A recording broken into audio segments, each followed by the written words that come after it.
Why is distraction so harmful? It is quite obvious. A distracted person is not capable of being vigilant in regard to himself.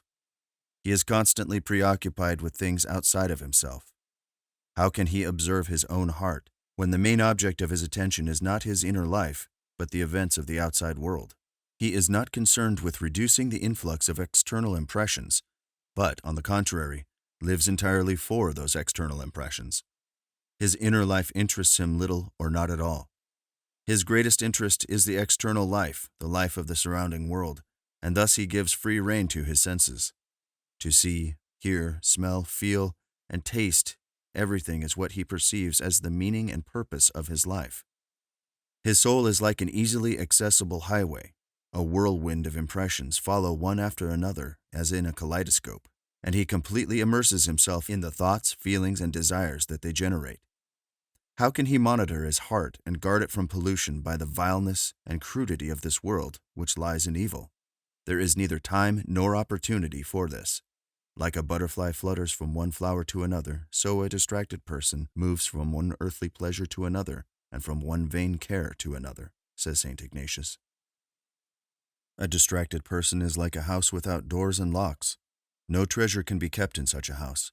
It is open for thieves and harlots.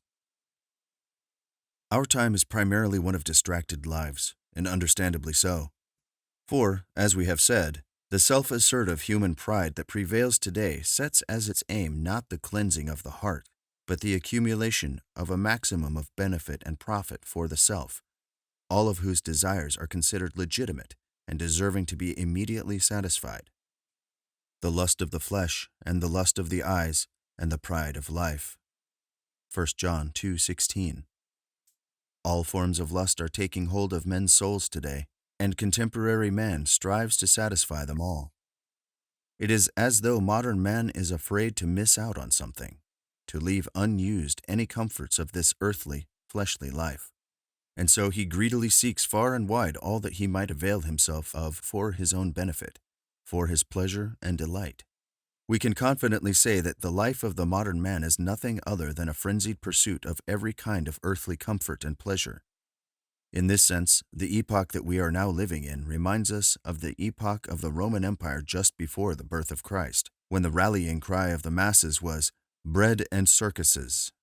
The only difference is in the fact that ordinary bread and simple primitive entertainment will not please anyone anymore. Now, man's refined lust demands something more refined.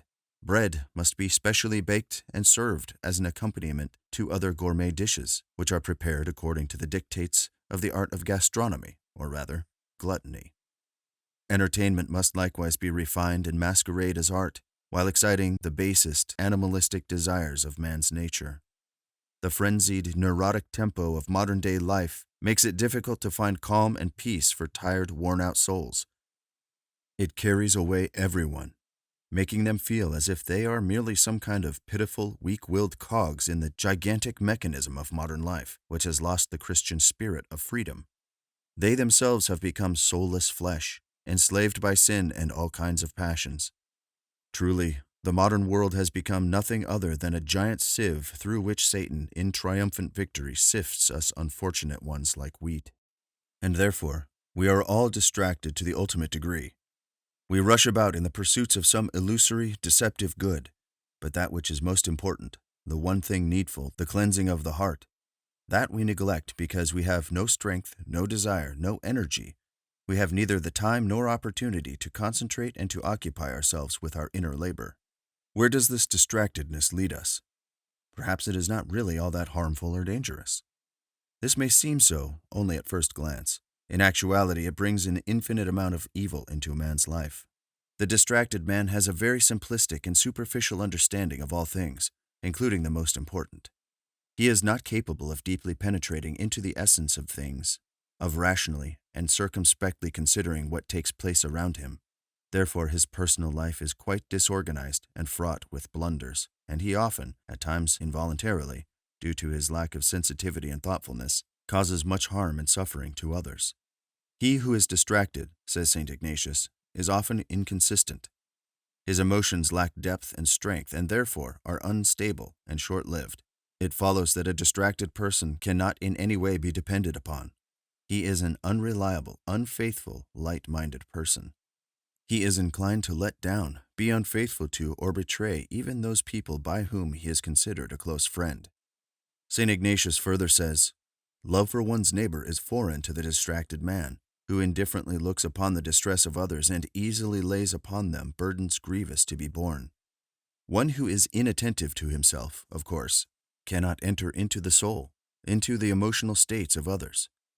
Therefore his soul remains closed to others. He cannot have sympathy or understanding for others' woes. He is not in a state to understand what someone else is able or unable to bear, and therefore is fault-finding and exacting in relation to others, and often demands from them that which is impossible or beyond their strength." Finally, according to St. Ignatius Bryanshinov, sorrows affect a distracted man intensely, precisely because he does not expect them. He expects only joys. If the sorrow is great but quickly passes, he soon forgets about it in the bustle of distraction. Long-lasting sorrow crushes him. And this is understandable, for the distracted man's mission in life is to search out only that which is pleasant.